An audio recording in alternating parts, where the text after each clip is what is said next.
Hey guys, it's Rick. I'm back for a video series that I've been working on, collecting the films for a long time to do this.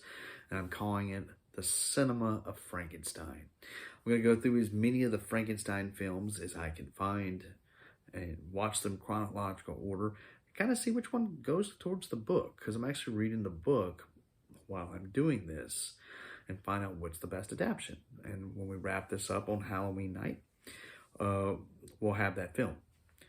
But to start with, on this, Mary Shelley's Frankenstein adaptation is the earliest surviving adaptation, and as far as I know, the first silent film on 4K is Frankenstein 1910. Frankenstein 1910 came out on March 18th of 1910. It was directed by J.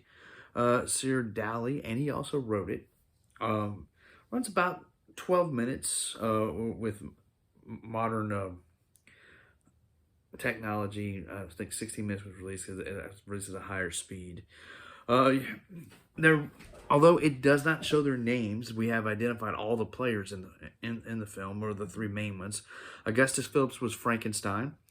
Charles Ogle was the monster, and Mary Fuller as Elizabeth. It was shot in 3 days, telling the story of Frankenstein in a very abbreviated version. Creature's very unique looking. The closest thing I can recall it being, it kind of reminds me of the Frankenstein monster from Frankenstein Meets the Monster from Hell. It had a score, which was unusual for a film at that time. It does have using some classical music in those regards, and the director wanted to kind of desensitize the horror for the mystic and psychological elements, in which you can see a lot of that here in this film. It's neat seeing him put together, watching the monster be made.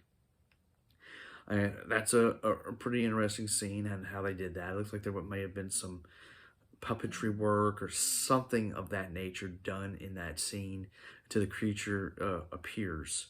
And then, I mean, you get like an abbreviated tell. I mean, the monster's made, shunned, wedding, appears, then he just disappears, which is kind of a different take on it. But I like it. I mean, the fact that it's the oldest surviving one we have, it says a lot.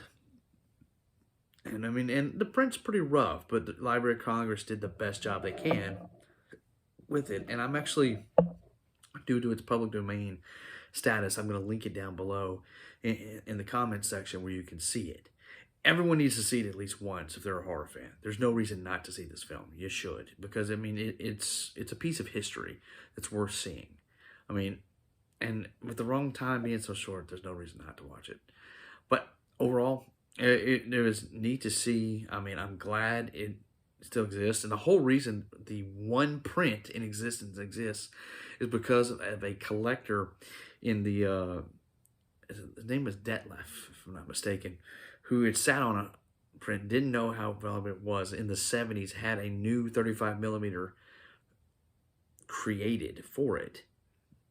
And he actually sold the DVD for a while. And I had that for a short period of time and got rid of it due to financial reasons a while back, a long time ago. But that's why I'm so happy to have this on a physical copy yet again. So definitely worth a look.